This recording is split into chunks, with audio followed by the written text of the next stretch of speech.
واده سره انسان الله ته نږدې کیږي.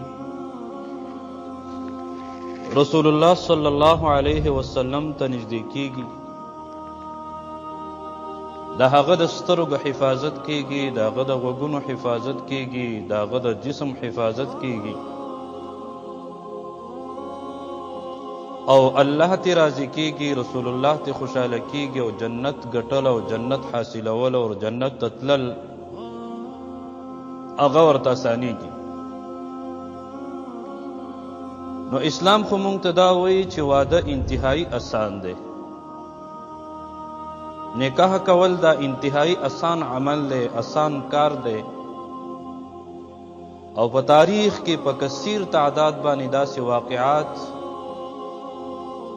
موجود دي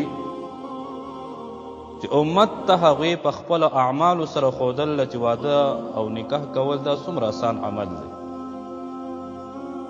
او د هغې دپاره مختلف دلایل عقلیه او نقلیه هغه بیان شو.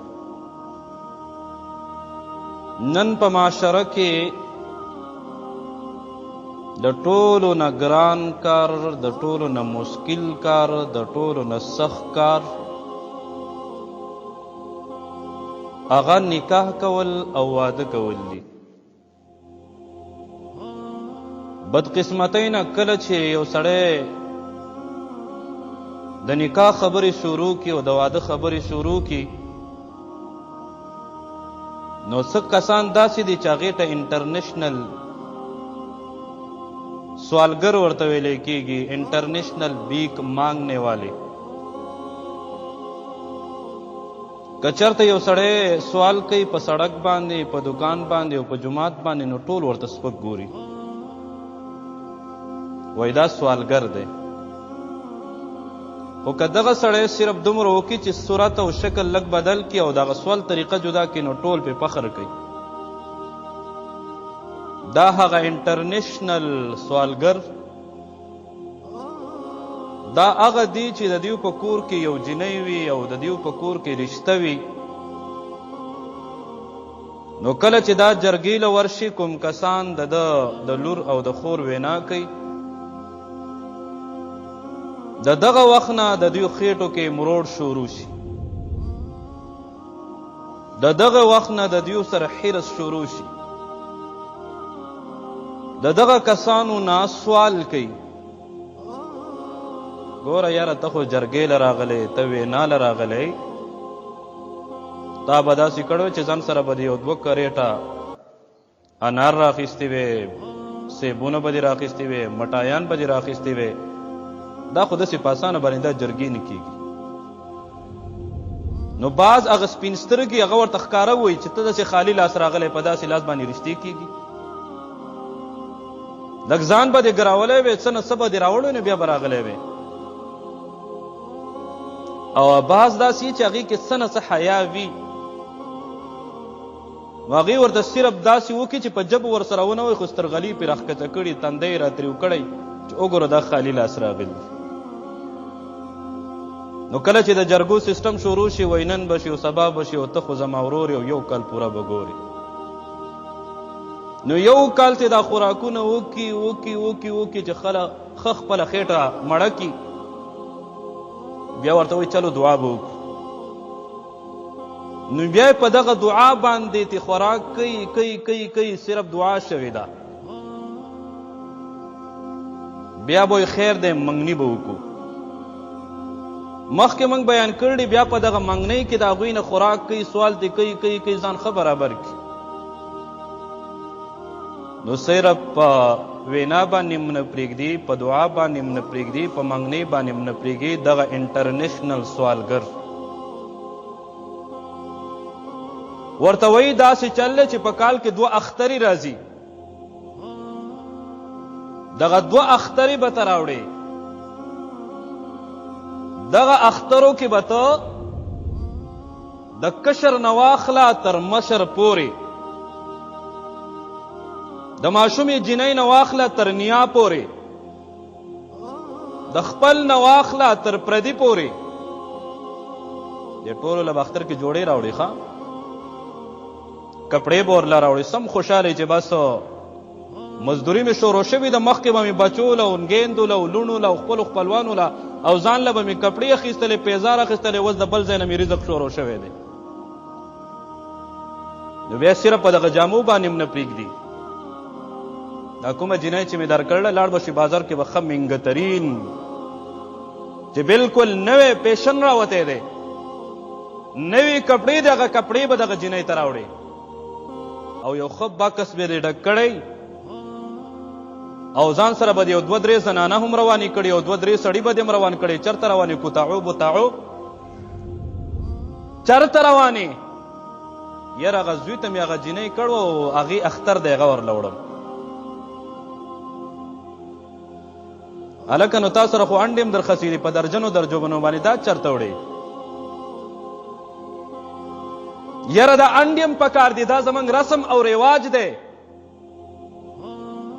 او اوس خو یې د الله فضل هغه انډې نور هم ګرانې کړي اوس به درته پته ولګي مخکې و په 10 روپۍ میلاوېده اوس یې واخلې ویسئ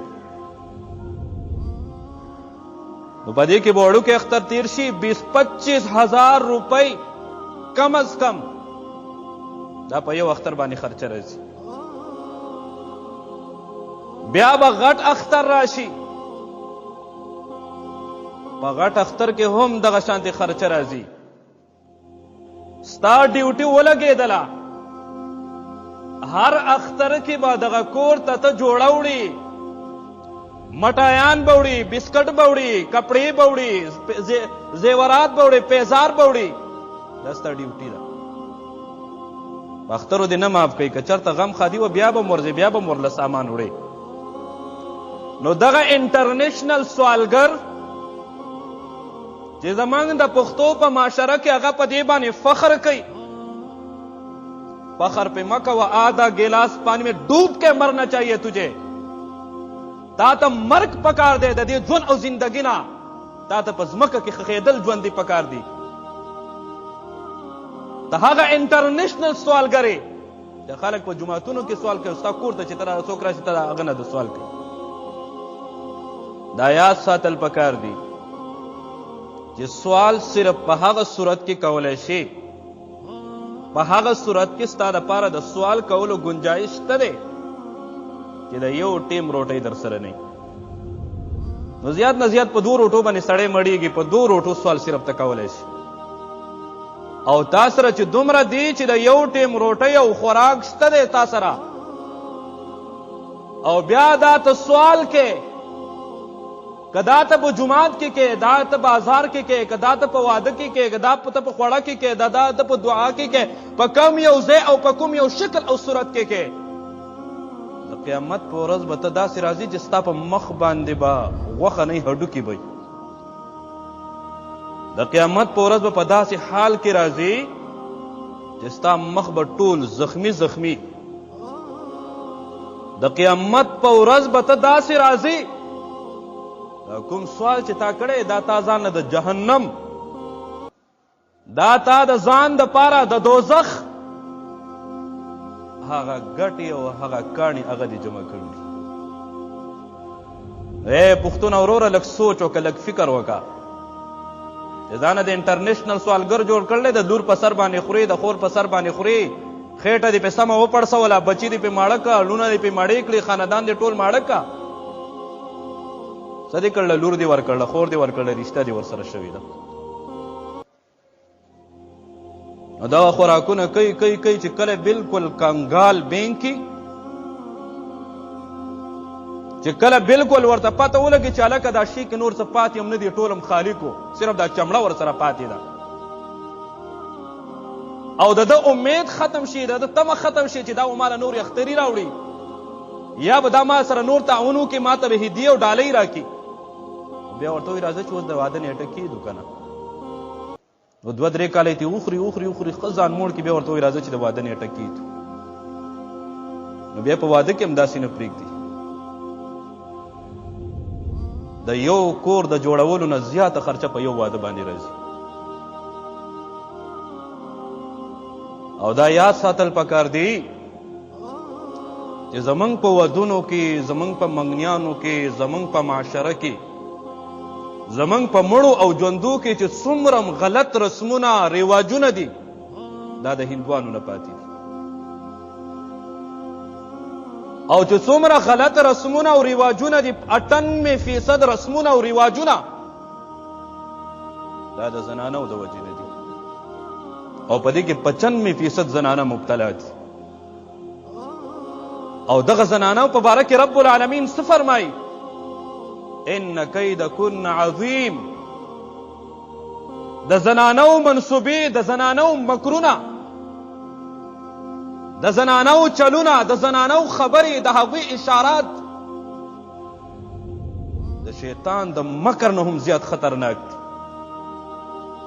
شیطان ته دومره نشي دوکه کولی، دومره نقصان نشي در کولی لکه څومره نقصان او څومره تاوان چې تا ته زنانه درکوي. حدیث کې ورته د شیطان رسی ویلی شوي دي، په قرآن کې ورته د هغوی مکر د شیطان نه مکر مضبوط ویلی شوي دي. او د الله رسول فرمایي زمانه وروستو د نارینهو دپاره د ټول نه زیاته خطرناکه فتنه هغه فتنه د زنانو ده. زه په منبر رسول باندې ناست یم، د الله په کور کې یم، زه درته دا په چیلنج سره ویم چې تقریبا 98% غلط رسمونه او رواجونه دا د زنانو د وجې نه دي. دا ودونه ګران کړي هم زنانو دي، ځکه یو زنانه بله زنانه نه برداشت کوي. چې تا ته ویل چې واده باندې 1 लाख روپۍ ستا خرچه راځي، نو کیدای شي څلور کم از کم زیات نه زیات څلور خو خامخا کې، او زیات نه زیات کم از کم 2 خو به کې. نو دغه زنانو درته دومره رسمونه او دومره رواجونه را ایستل دي چې هغه یو واده کله وکړي نو ته به توبه زما دې دغه پلار توبه، زما دې هغه نیکه توبه، زه چېرته واده په خوله باندې وانخلم. ولې هغه ځان له بله دښمنه نه راولي؟ نو چې ته بله راولي بیا به درته دا مسایل جوړي.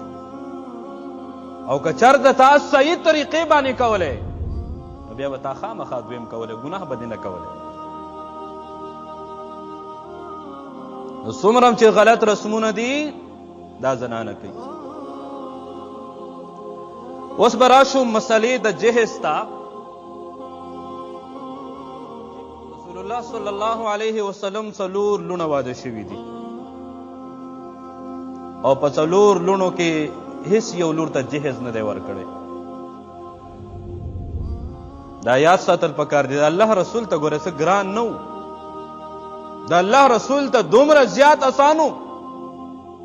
که چېرته د الله رسول ورکولی، د الله د رسول دا غوښتلی وی چې زه خپل لونو ته جهیز ورکم، نو هغه به دومره زیات جهیز ورکړی وی، دومره زیات سامان به ورکړی وی چې په تاریخ کې د هغې مقابله به چا نه وی کړی. رسول الله صلی الله علیه وسلم د خپل امت دپاره اسانه کړله. رسول الله صلی الله علیه وسلم د امت د لونو دپاره اسانه کړله. رسول الله صلی الله علیه وسلم د امت د نارینهو د زنانو دپاره اسانه کړله. رسول الله صلی الله علیه وسلم د امت د مور او پلار دپاره اسانه کړله. چې داسې نه سبا د یو مور او پلار وس نه کېږي او خپل لور ته جهیز نشي ورکولی، نو څومره به خفئ.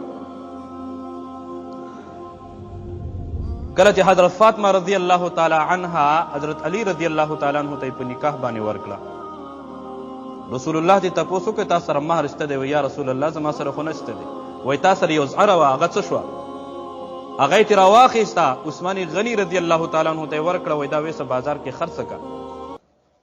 هغه یې حضرت عثمان غني رضی الله تعالی عنہ ته ورکړه. یو روایت کې دا راځي چې عثمان غني رضی الله تعالی عنہ هغه خرڅ کړه په 480 درهم باندې، او بل روایت کې دا راځي چې درهم ورته 480 عثمان غني رضی الله تعالی عنہ علی المرتضی ته ورکړه، او هغه زغره ورته واپس هدیه کړه. دا دلیل دی په دې خبره چې عثمان غني د علی المرتضی سره څومره زیات مینه او څومره زیات محبت چې زغره یې ورته واپس ورکړه او 480 درهم یې ورته ورکړه، د هغې قیمت یې ورته ورکړه. او دا د هغه خلکو دپاره پیغام دی چې وایي صحابه کرامو په منځ کې یو بل سره خفګان نه و، د هغې یو بل سره بېمثاله مینه او محبت و. او دا دلیل دی په دې خبره باندې که چېرته یو ځوان واده نو خیر دی ته ورته تحفه هم ورکولی شي، ګفټ هم ورکولی شي، هدیه هم ورکولی شي. خو دې معاشره کې د دلها سره، د زلمي سره، د واده د الګ سره زیات نه زیات هدیه او تحفه څه شی ده؟ ګنټه به ورته واچي، هغه به هم چېرته زړی او دی به هم هغې ته من غټېږي چې ما ته یې ګنټه واچوله. نو هغه به هم 2-3 ته اچولي، یا به ده ته چا راوړي، بس ور به شي زیات نه زیات هغه په 120 روپۍ کېږي. دا به ورته واچوي، په ده به هم احسان کوي چې ما ورله ګنټه ورکړه. او یا دا چې موږ نن په معاشره کې د هغه کور سره، د هغه دلهن او دلها سره تعاون کوو، لیکن په بدل باندې کوو. عثمان غنی رضی الله تعالی عنہ، علی المرتضی رضی الله تعالی عنہ ته ګفټ ورکو، تحفه ورکړه، هدیه ورکړه، لیکن بغیر د عوض نه، بغیر د تمې نه، بغیر د لالچ نه، صرف او صرف د الله د رضا دپاره. نو که چېرته ته تعاون کول غواړې د واده د کورنۍ سره، د واده د هلک سره، د واده د جنۍ سره بالکل وکړه. تا ته به اجر میلاویږي، تا ته به ثواب میلاویږي، لیکن تعاون ورسره په داسې طریقه وکړه چې ستا به تمه نه وي، ستا به امید نه وي، څه لالچ به دې نه وي، صرف او صرف د الله د رضا دپاره. او که ته په دې نیت باندې ورکړې چې سبا به زما واده ما ته به هم ګنټه واچوي، سبا به زما واده ما ته به هم د بوتلو یو پاکټ راخیستی، سبا به زما واده ما ته به مټایان راخیستی، ما ته به کپړې راخیستې، نو دې نه ګورې ځان وساته. هېڅ اجر درته نه میلاویږي، هېڅ ثواب درته نه میلاویږي. ته دا بدل دپاره کوې، د الله د رضا دپاره یې نه کوې، د الله د رضا دپاره ورسره تعاون وکړه، لکه څنګه چې عثمان غني رضی الله تعالی عنہ د علي المرتضی سره وکړو. نو چې کله هغه روپۍ میلاو شوي، رسول الله صلی الله علیه وسلم ابوبکر صدیق، بلال حبشي اور سلمان فارسی رضی الله عنهما اجمعین ته د هغه پیسو نه 100 روپۍ ورکړې، وایي لاړ شئ په دې باندې علي المرتضی ته سامان واخلئ. نو چې کله لاړه، یو بالغ تې راواخیست او هغه بالغ کې بوس اچولی و، یو څادر یې راواخیست او یو مشکیزه، دا 3 شیزونه. او یو روایت کې راځي چې یو ورسره بستره هم وه. د رسول الله صلی الله علیه وسلم د لور د علي المرتضی رضی الله تعالی عنہ بیبي، د حسنین مور، د جنت د زنانو د سردار، د جنت د زنانو د سرداري جهز چې دی، نو هغه صرف دا 4 شیزونه، او دا 4 هم رسول الله ورته په خپلو روپو باندې نه دي اخیستي. د حضرت علي رضی الله تعالی عنہ هغه روپۍ وې چې کوم ورته په مهر کې، مهر معجل کې میلاو شوی وي. او 100 روپۍ ته حضرت اسما رضی الله تعالی عنها ته ورکړي. وای په دې د حضرت فاطمه رضی الله تعالی عنها دپاره خوشبو واخله، او د هغې دپاره پې وړوکې سامان واخله، او نورې روپۍ راواخیستې د ام سلم رضی الله تعالی عنه سره یې کېښودې. رسول الله صلی الله علیه وسلم امت ته وښودله، او دا د رسول الله صلی الله علیه وسلم درس دی. نن موږ صرف او صرف په غلطه باندې. بیا د دین مخکې د رسول الله د 3 لوڼو ودونه شوي دي، یو ته هم جهز نه دی ورکړی، او حضرت فاطمه رضی الله تعالی عنها ته جهز ورکو، خو هغه هم د علي رضی الله تعالی عنه د هغه روپو نه چې هغې ته مهر کې میلاو شوی وي. او هغه په دې وجه باندې چې علي المرتضی رضی الله تعالی عنہ د ده رسول الله سرپرستی کوله، د ده پرورش رسول الله کړی. دا خو وړوکی و، د الله رسول غټ کړی دی، د الله رسول یې تربیت کړی، د الله رسول د هغه مشر و، د دې وجې نه یې د هغه سرپرستی کوله. نو لور ته جهز ورکول دا مباح دی، نه فرض دی، نه واجب دی، نه سنت دی، صرف څه شی دی؟ مباح دی. لور ته جهز ورکول څه شی دی؟ مباح. ښه خبره ده که وس دې کېږي ورې که، لیکن دا رسم د هندوانو دی. هندوان لور ته جهز ورکوي، لیکن پټي او ځمکه او میراث کې ورته حصه نه ورکوي. او پښتانه هم دغه شان دي کوي، الا ماشاءالله چې الله پې رحم کړی. پښتانه هم لور ته میراث کې حصه نه ورکوي او جهز ورته ورکوي. بیا جهز کې دا ساتل پکار دی چې د وس مطابق جهز به ورته ورکوي. دا نستا وس نه کېږي په قرضو باندې راخلي او په سودونو باندې راخلي او په ګاڼو باندې راخلي، یو حل دل دې جوړ کړی دی، نو د وس مطابق به ورکې. دویم که ورکې د ضرورت مطابق به ورته ورکې چې څومره ته د هغې ضرورت دی. او دریم دا ده چې ریا به پکې نه وي، نشو نما به پکې نه وي. او دا درې وړ شرطونه نشته دی. زمونږ پښتانه ورونه چې ورکوي د ضرورت نه زیات ورته ورکوي. زمونږ پښتانه ورونه چې ولیمه څه ته ویلی کېږي چې کله رخصتي وشي، د رخصتۍ نه پس دغه ښځه او خاوند خپل منځ کې میلاو شي، د هغې په سهار باندې چې کومه ډوډۍ ورکړی کېږي هغې ته ولیمه ویلی کېږي. او دغه ولیمه کول نه فرض ده نه واجب ده، زیات نه زیات ولیمه کول د سنت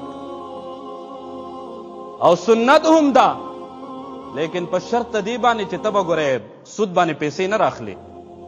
داسې نه اوس دې نشته دی ورته چې د خلکو مې خوړل ده، نو خلکو دې خوړل د خدای دې زړونه وچې د هغو وس کېده زمانه کېده نه به یې راکولې په بدل باندې. دا نه چې ته ورله په قرض باندې پیسې راواخله ولیمه کومه، ځکه چې د خلکو مې خوړل ده، خلک به راته څه وایي پوزه مې کټ کېږي.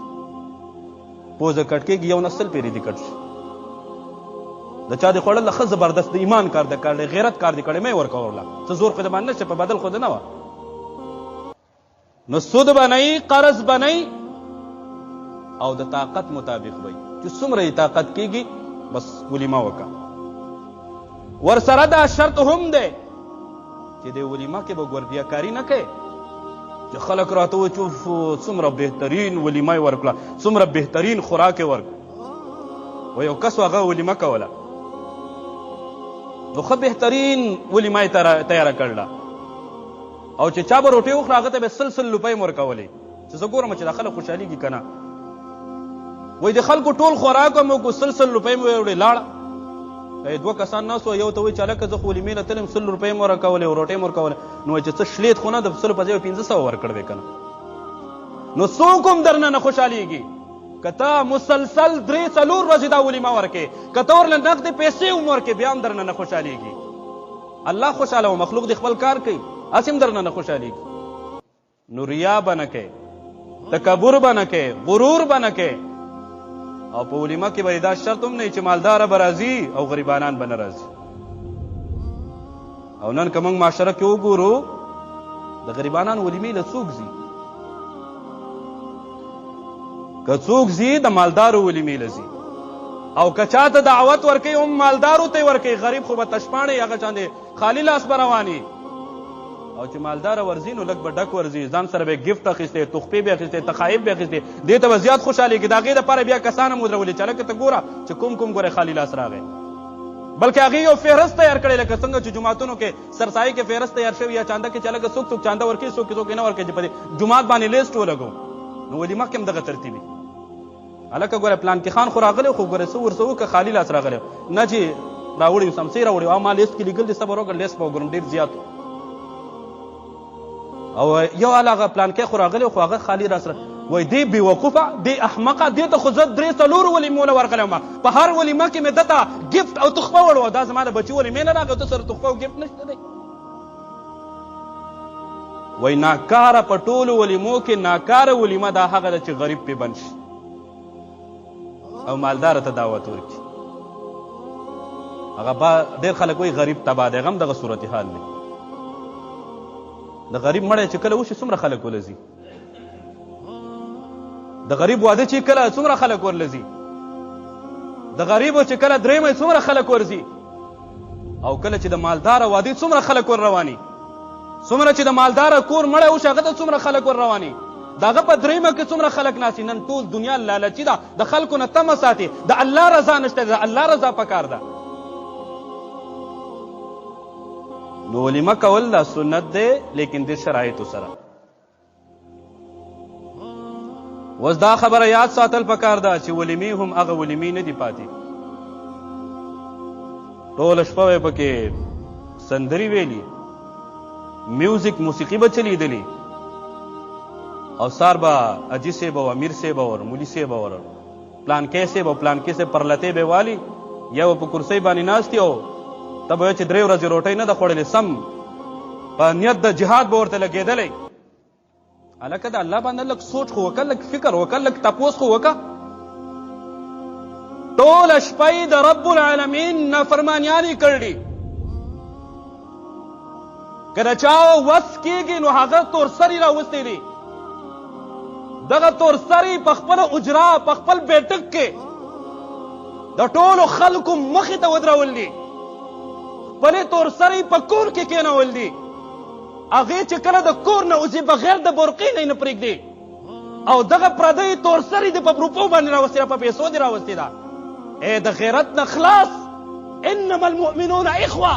ټول مسلمانان ورونه دي په خپل میاس کې. تا خپله خور، خپله مور، خپله لور، خپله ښځه په پرده کې کېنول ده، او پردی ښځه، پردی لور او مور دې راوستې ده، د خلکو مخکې ګډه بې غیرته بې شرف. او بیا به دغه واده ته موږ ورشو، دغه کې به ناستو خوراکونه به کوو. دا خو هغه طبقه ده چې ځان ته مالداره وي. د ټول نول کوشش دا چې پردی تورسري راولي. دویم لږ پسې ورښکته چې مال ورسره دومره نه وي، نو هغه د دریم مخلوق پسې ګرځي چې نه ښځې دي او نه سړي دي، هغه راولي. او چې دا ډېر غریبانان دي که خدای ښه تباه کړي، د دې خو نور وس نه کېږي، هغې تورسرو وس هم نه کېږي، دا نور هم نه کېږي. دا میوزیک او دا ټیپ خو چېرته تلی نه دی. که نور هېڅ هم نه وي منګي والا به راولي، که نور هېڅ هم نه دغه شیزونه به راولي. هغې ته به دا بدبخته د ازلي بدبخته ناست. نن هغه معاشره کې د خلکو ته موږ په خپله عزت ورکړ دی. که تا یو ډمې ته عزت نه ورکولی، تا یو اجړا ته عزت نه ورکولی، تا د منګي والا ته عزت نه ورکولی، تا هغوی ته عظمت نه ورکولی، واجب الاهانت دې ګرځول وی، نو نن به په معاشره کې ډمان نه وی، اجړاګان به نه وی، د میوزیک والا به نه وی، د منګو والا به نه وی، د رباب والا به نه وی. که چېرته تاسو ته میلاوی ده، د قرآن او سنت او حدیث والا به میلاوی دی. خو تا ورته هغه عظمت ورکړی چې هغه عظمت تعلیم ته نه ورکې. سورہ لقمان کې رب العالمین فرمایي، سورہ لقمان کې رب العالمین فرمایي چې څه کسان داسې دي چې هغې لهو الحدیث کې مبتلا دي، لهو الحدیث کې هغې مصروفه دي، مشغوله دي. د داسې کسانو دپاره د رب العالمین د طرف نه اعلان دی، د الله فرمان دی، د الله خبره ده، د الله مسج دی، پیغام دی چې داسې کسانو دپاره درناک عذاب دی، د داسې کسانو دپاره د رسوایي عذاب دی، د داسې کسانو دپاره د ذلت او عذاب دی. موږ د صحابه کرامو نه تپوس کوو چې موږ ته وښایه د دې دپاره ولې درناک عذاب دی، د دې نه مراد کوم خلک دی، د دې نه مراد کومې زنانه دی، د دې نه مراد کوم نارینه دی. عبدالله ابن مسعود رضی الله تعالی عنه د الله په ذات باندې قسم کوي، د الله په ذات مې قسم وي، د الله په ذات مې قسم وي، د الله په ذات مې قسم وي. د دې نه مراد سندرې دي، د دې نه مراد ګانې بجانې دي. عبدالله ابن عمر وایي د الله په ذات مې قسم وي، د دې نه مراد سندرې ګانې بجانې دي، ډال ډګول دی. دغه شان عبدالله بن عمر رضی الله تعالی عنه، جابر بن عبدالله رضی الله تعالی عنه فرمایي څلور صحابه کرام د الله په ذات باندې قسم کوي چې د دې نه مراد څه شی دی؟ سندرې دي. اوچته وسره دې نه مراد څه شی دی؟ او دا یاد ساتل پکار دی، صحابي تفسیر دا په حکم د مرفوع حدیث کې دی.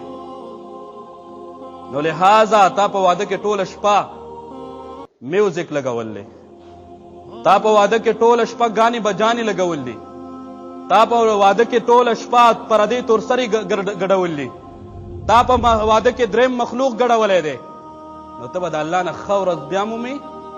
ته خو په هغه صف کې شامل یې، ته په هغه کسانو کې شامل یې چې د قیامت په ورځ کوم عذاب هغې ته میلاویږي، هغه به تا ته میلاویږي. اور دغه شان د الله رسول فرمایي وایي کله چې تاسو ووینئ چې د ګانو بجانو والا عام شي، مخکې به ورته کنجر ویله، اوس ورته فنکاران وایي. کله چې دا خلک عام شي، عام کېدل خلاصه کې اوس هغې ته عزت او عظمت ورکوي. کله چې شراب عام شي، کله چې نشې عامې شي، نو بیا تاسو انتظار وکئ یکونو فی هذه الامة خسف وقذف، چې په دې امت کې به د کاڼو باران کېږي، په دې امت کې به د خلکو شکلونه بدلیږي. اگر چې هغوی به لا اله الا الله کلمه وایي، بیا به هم د هغې شکلونه بدلیږي. آیا د ودونو کې شراب نه څکلی کېږي؟ په ودونو کې شراب عام دی، توره دانه عام ده، میوزیک عام دی، موسیقي عام ده. دغه شان دی نورې چې کوم نشې راوتې دی، هغه نشې عام دي. او که خپل ځای نه وي نو کرایي ورته نیسي، که خپل ځای نه وي د بل چا اجره ورته نیسي. نو داسې ولیمې له تګ دا ناجایز دی، داسې ولیمې کې کېناستل دا جایز نه دی.